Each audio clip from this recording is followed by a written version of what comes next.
하나님 말씀은 구약 성경 277페이지 신명기 10장 12절부터 19절까지 봉독합니다.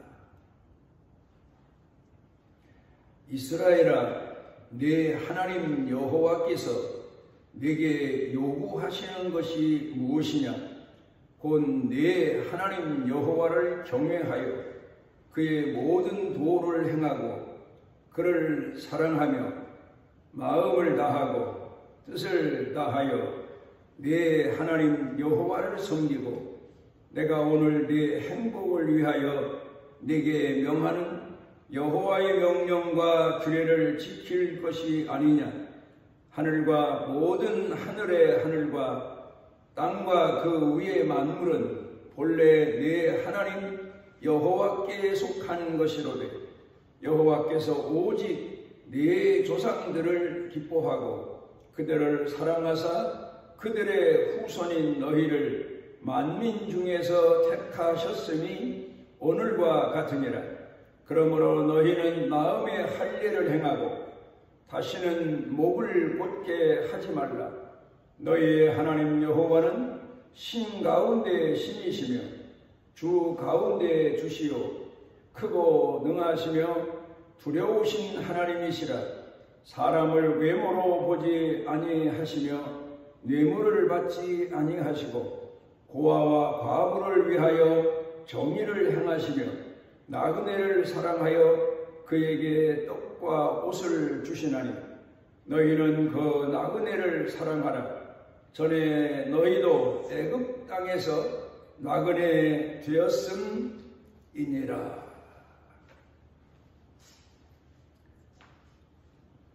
하나님의 아들 예수님께서 이 땅에 오셔서 복음을 전하실 때에 하나님의 종이요 선민이라고 생각하고 하나님을 공경하는 유대인들, 랍비들, 바리새인들, 서기관과 제사장, 레위인들 이런 사람과 왜 자주 부딪혔고 또 그 부딪힘이 심화돼서 결국은 유대인들이 예수님을 십자가에 못 박는 죄를 범했을까? 그들도 하나님 말씀을 연구하고 하나님 말씀대로 산다고 살았는데 왜 하나님의 아들이 이 땅에 오셨을 때에 그 하나님의 아들을 십자가에 못 박아버리고 말았을까? 그 차이가 어디 있을까? 그 차이는 우리가 두 가지로 분석해 보는데 유대인들은 바리새인들, 서기관 그리고 레위인, 제사장들은 하나님의 말씀을 이성으로 보았다는 사실입니다. 머리로만 하나님 말씀을 보고 그 말씀을 연구하고 그리고 그 말씀을 잘 지키기 위해서 탈무드라고 하는 또 다른 법을 만들어내고 이성으로 하나님을 찾았고 이성으로 하나님을 공경했고 이성으로 하나님의 뜻을 분별했다는 사실입니다. 그런데 그 아들 예수님은 그 하나님의 말씀을 그들과 달리 마음으로 보셨다는 사실, 마음으로 읽으셨다는 사실입니다. 그리고 하나님의 자녀된 사람들은 하나님의 말씀을 이성으로만 읽을 게 아니라 마음으로 읽어야 된다 하는 것을 가르쳐 교훈하셨습니다.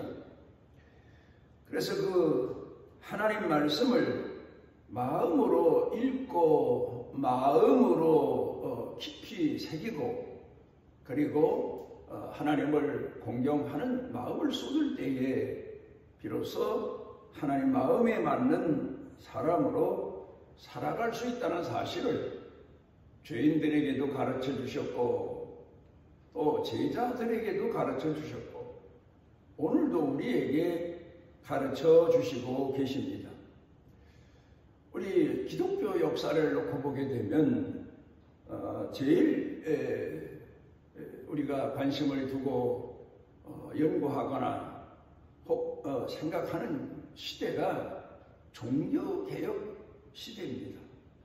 그런데 그 종교개혁 시대의 흐름도 보면은 결국 이성과 이성의 차이, 신학과 신학의 차이, 교리와 교리의 차이를 냈을 뿐이지 그 이상 다른 면에서 특이한 점을 찾아보기가 어렵다는 사실입니다. 그래서 제가 늘 돌이켜 생각해 보게 되면 목회자들을 양성해내는 기관이 신학교인데 그 신학교에서 뭐 짧은 기간이라서 그랬을지도 모르지만 신학에 대해서만 교리에 대해서만 가르치고 강조하고 또 그래서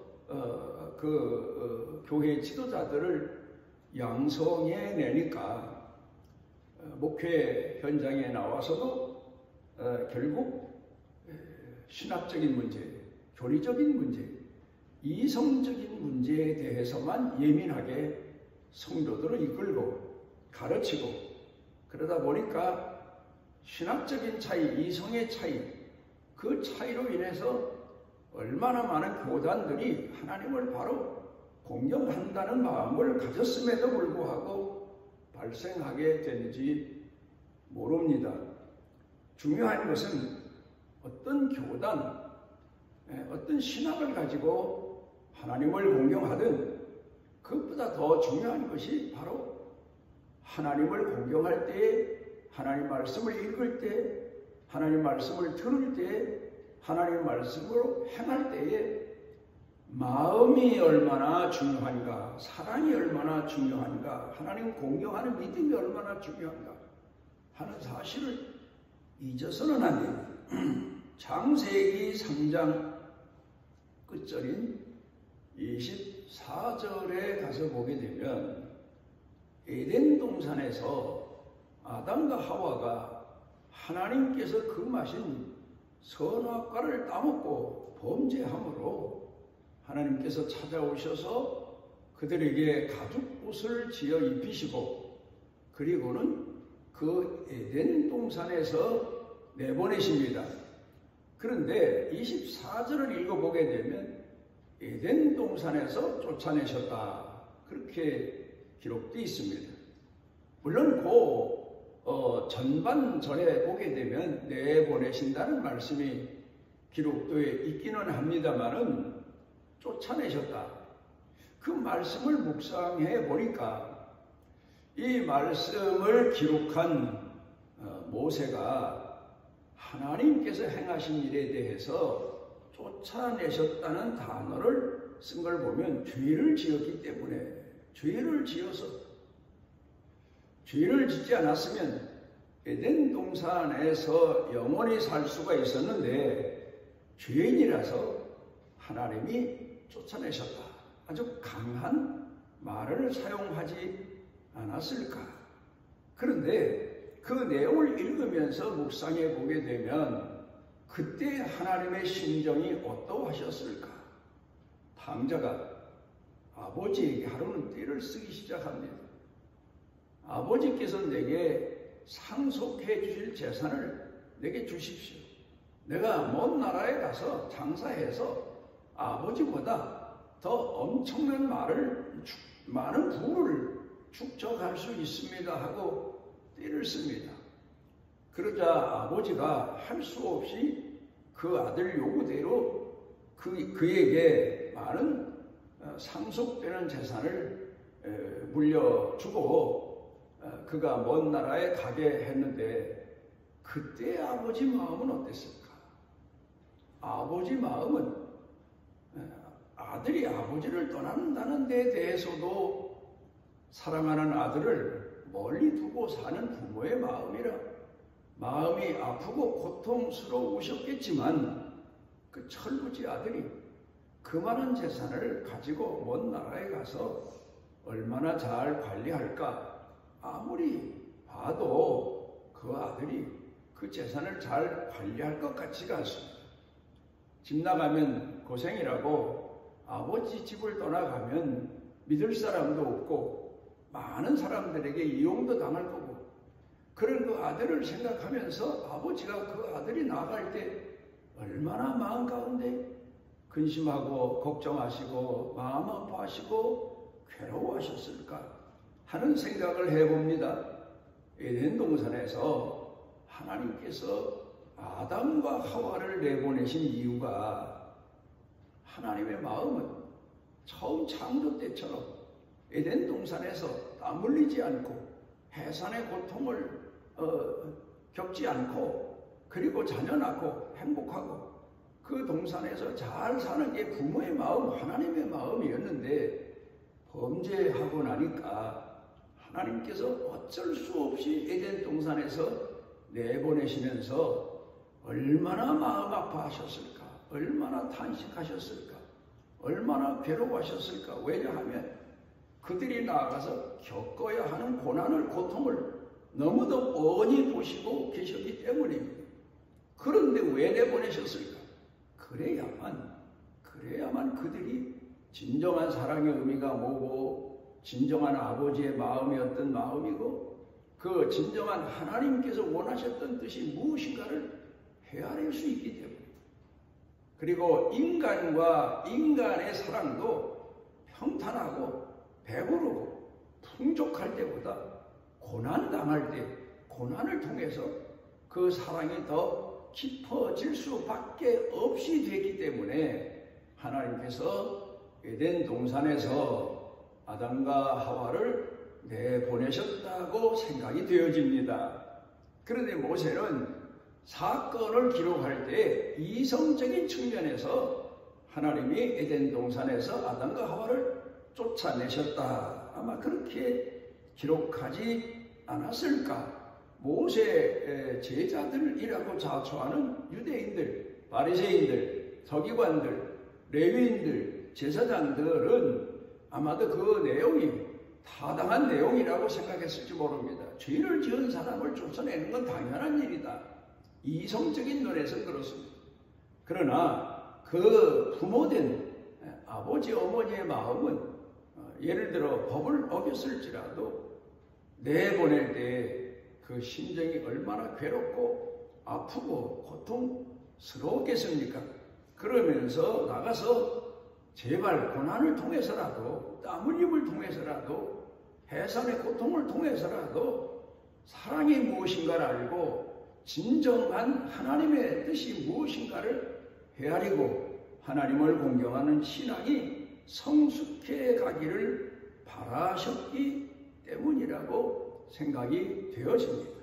토마스 모튼이라고 하는 이가 현대인들이 절망하는 이유, 낙심하는 이유 두 가지를 꼽았습니다. 첫째, 자기 사랑입니다. 욕망의 사랑입니다. 이기적인 사랑입니다. 자기만 아는 사랑입니다. 자기 중심으로 사는 것. 사람은 자기 중심으로 살 때에 주변 사람들을 떠나보내게 하고 마는 겁니다. 상대방 중심으로 살 때 상대방이 나한테 가까이 오게 되고 그로 인하여 비로소 사람들이 원하는 행복을 얻을 수 있는데 자기 중심으로 사니까 가까이 갔던 사람도 그런 사람하고는 오래도록 사귈 수도 없고 같이 거처한다는 것도 괴로움의 연속입니다. 그래, 자기 사랑 때문에 사람들이 자기와 가까이 와서 자기가 원하는 사랑을 쏟아줄 리가 없는 겁니다. 내가 먼저 남을 대접해야 상대방도 나를 대접하는 거지. 상대방이 나를 대접하면 나도 상대방에게 응답한다. 그건 이기적인 생각입니다. 그래서 예수님께서는 성경을 읽을 때 마음으로 읽어라. 하나님께서 명령하시는 내용을 읽을 때 마음으로 읽어라. 그래서 율법도 이성으로 읽지 말고 마음으로 읽어라. 하나님이 왜 이 말씀을 하셨을까? 왜 하나님은 공경하게 하셨을까? 왜 안식일을 지키게 하셨을까? 왜 하나님께서 우리에게 계명을 주실 때 부모를 공경하라. 네 이웃을 내 몸처럼 사랑해라. 왜 그러셨을까? 마음으로 읽는 사람은 그 가운데 숨겨진 사랑을 알게 되고 깊이를 알게 되고 의미를 알게 되는데, 이성으로 읽는 사람은 나는 죄가 없다. 내가 남을 때린 적이 있나? 남의 걸 도둑질한 적이 있나? 하나님의 계명을 어긴 적이 있나? 하면서 어떤 자기 자신 기준으로 성경도 해석하게 되고, 하나님 말씀을 주신 분은 하나님이신데 하나님 중심으로 성경을 해석하고 성경을 읽어야 되는데 자기 개인의 생각으로 이성으로만 읽기 때문에 점점 하나님과 멀어지고 계명과는 거리가 먼 생활을 하고 말게 되는 겁니다. 둘째로는 타인과의 단절이다. 그렇습니다. 다른 사람과 단절하고 사는 겁니다. 너 없어도 산다. 나 혼자 충분히 산다. 차라리 편하다. 사귀게 되고 가까이 가게 되고 함께 살게 되면 괴롭다. 내 몸도 괴로운데 내 괴로움까지 내가 어떻게 책임져 주냐, 어떻게 거두어 주냐. 나 혼자 사는 게 차라리 편하다. 이기적인 생각에서 생각해보면 그렇지만, 그러나 사람의 마음을 이성의 생각으로 채울 수 있고 인간의 착각으로 채울 수 있고 인간 자신이 세워놓은 어떤 사는 방법을 통하여 채워지나 하면 그렇지가 않습니다. 그래서 인간들은 점점 단절된 사회를 이루고 살기 때문에 문명사회를 살아도 다 갖추고 살아도 그 마음을 채울 수가 없어서 고독한 인생을 살고 만다. 그렇게 이야기하고 있습니다.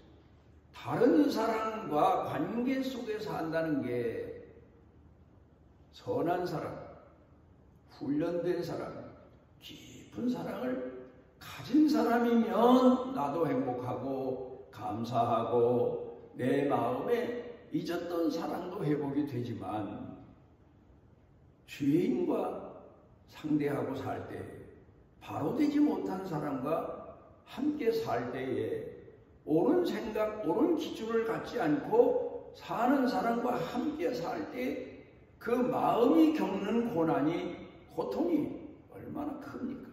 그럼에도 불구하고 더 깊은 사랑을 가르쳐 주시기 위해서 하나님은 호세아에게 신앙도 없는 여자를 아내로 택하게 하시고, 그리고 함께 살면서 호세아가 그 아내에게 있는 사랑 없는 사랑을 다 쏟아 부었지만은 결국 아이 한 서너 낳고는 집을 뛰쳐나가 버리고 맙니다. 그럼에도 이성적으로 말하자면 남편을 버리고 밖에 나가서 다른 남자를 만나 사는 여자면 이제는 내 마음에서 떠난 여인이고 내가 정리해도 되는 여인입니다.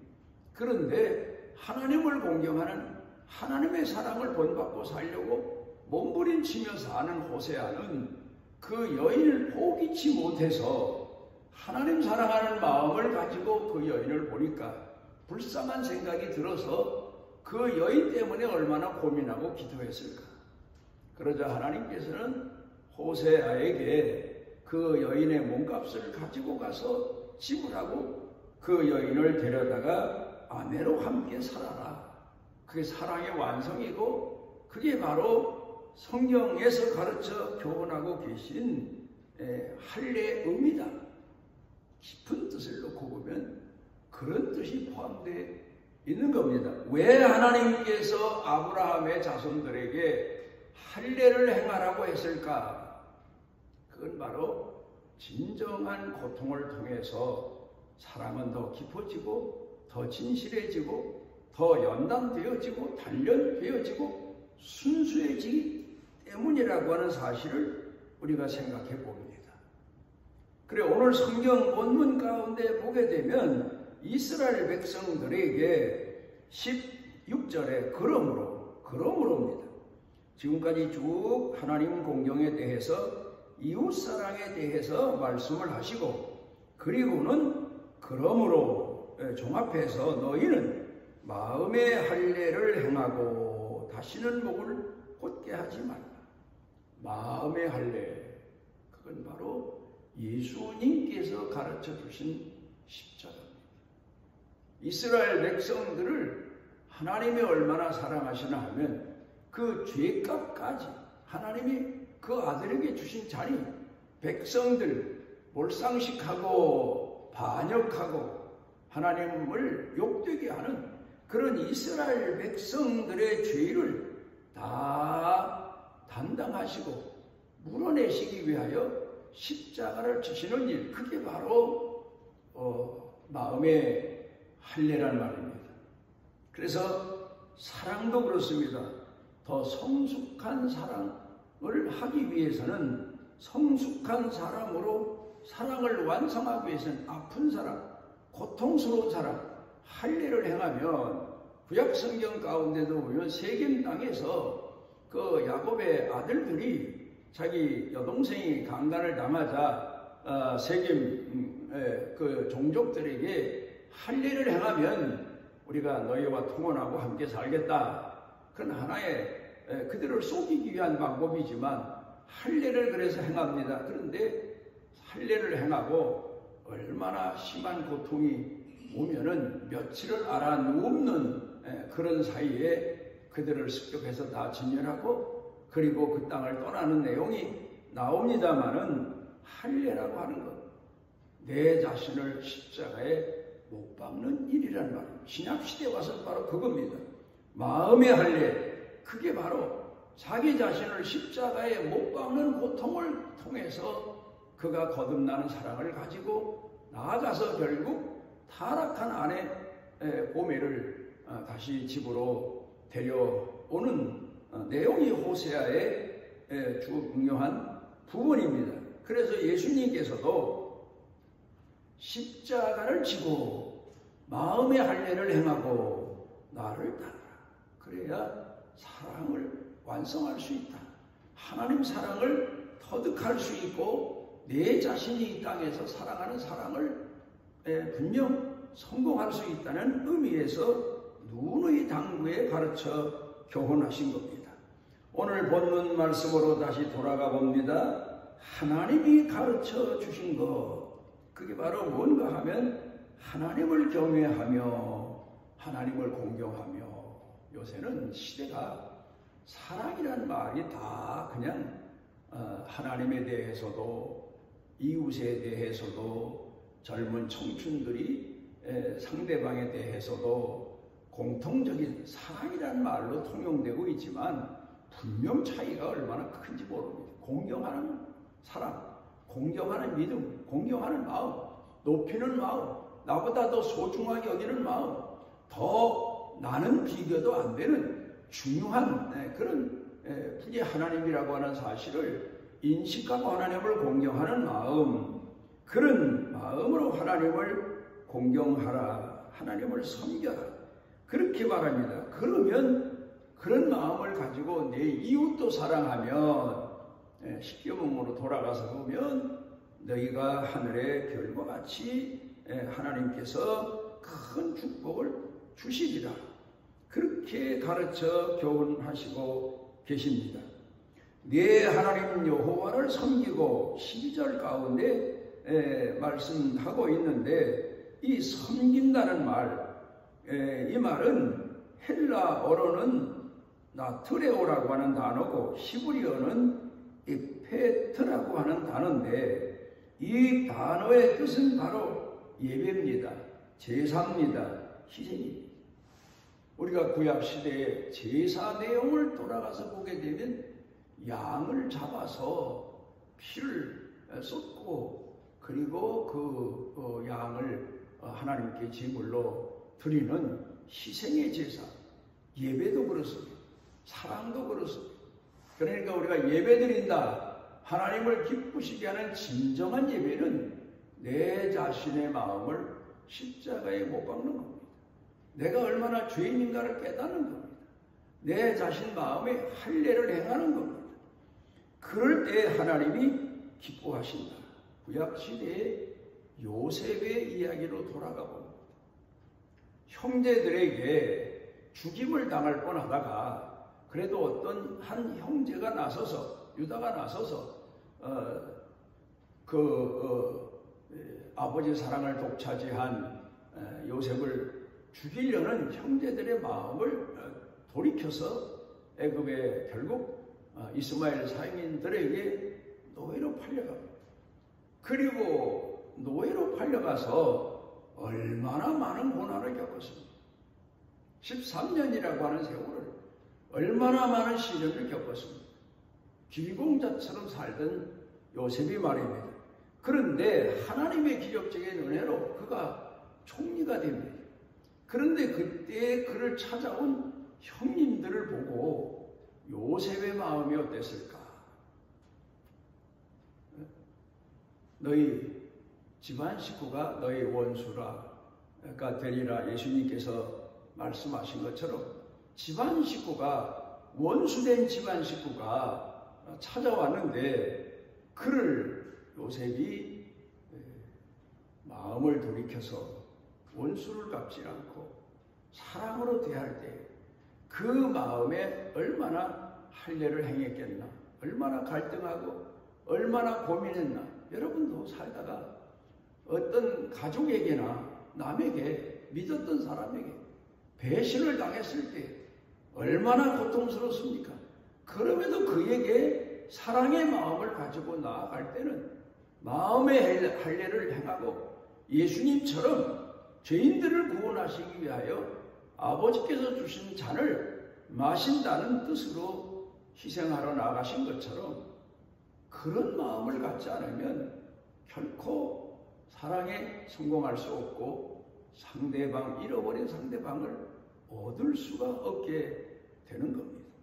자기가 그렇게 고생해서 얻은 재산 일부를 자식이라고 상속해서 내어주어 만 나라에 떠나게 했지만 그가 돌아올 때에는 빈손으로, 그것도 죽기 직전에 몸으로 비틀대며 돌아온 거지 아들을 받아들이는 아버지의 마음은 사랑이, 그 아들을 향한 사랑이 컸기 때문에 떠났을 때 얼마나 서운했겠습니까? 인간적으로 아버지 싫다고 떠난 자식이 얼마나 괘씸했고 얼마나 마음이 아팠겠습니까마는 아버지는 자기 자신 마음에 할례를 행하고 그 아들을 향한 사랑을 쏟아가며 기도했고 그 아들을 맞이한 것처럼 요셉도 그 형님들을 다 용서하고 오히려 위로까지 해줍니다. 내가 여기 온 것은 내가 형님들이 팔아서 왔다기보다는 하나님이 이 환난 때에 우리 가족을 구원하기 위해서 나를 먼저 보내신 겁니다. 그러며 그 형들을 위로하는 요셉을 봅니다. 그러니까 이스라엘 백성들이 하나님이 그런 단계 그런 체험 또 그런 환난 이런 걸 통해서 하늘의 별처럼 땅의 모리알처럼 엄청난 축복의 은혜를 이스라엘 백성들에게 베풀어 주신 겁니다. 오늘도 우리는 우리 자신이 사랑이라고 하는 것이 젊은 청년들이 착각하고 있는 것처럼 감정만의 얘기가 아니라 나 자신을 진정으로 십자가에 못 박는 그런 사랑이 예수님의 사랑이요, 또 하나님 공경하는 신앙인의 사랑임을 잊지 아니하고 원수의 죄값까지, 내 이웃의 죄값까지, 내가 사랑하고자 하는 사람의 모든 허물과 죄값까지 내가 물어내고 물어주는, 그러면서도 감사하고 그러면서도 하나님께 사랑의 힘을 구하고 은혜를 구하는 그런 신앙인으로 살아가시기를 바랍니다. 우리를 끝까지 사랑하신 아버지 하나님, 사랑받을 자격은커녕 오히려 하나님 앞에 책망받고 심판받고 버림받아야 마땅한데 하나님이 우리를 끝까지 사랑하시고 품에 품으시고 은혜 베풀어 주셔서 이 사랑을 마음에 새기고 우리도 나아가 하나님 공경하는 믿음을 잃지 않고 사는 축복을 더하시옵소서. 예수님 이름으로 간구하며 기도드리옵나이다. 이스라엘의 하나님 여호와께서 그 날개 아래 보호를 받으러 온 내게 온전한 상 주시기를 원하노라. 우리에게 진정한 사랑을 십자가를 통하여 가르쳐 주신 우리 주 예수 그리스도의 무한하신 은혜와 영원토록 우리가 죄인임에도 포기치 않고 사랑하시는 아버지 하나님의 만극하신 사랑과 우리 속에 내재하셔서 깨워주시고 일으켜주시고 위로해주시고 힘을 주시는 성령님의 능력의 은총이 사랑하는 자녀들 머리 위에 영육간에 사는 생활 중에 가족, 일터, 경영, 온 교회 중에 넘치고 넘치도록 함께 하시기를 축원하옵나이다.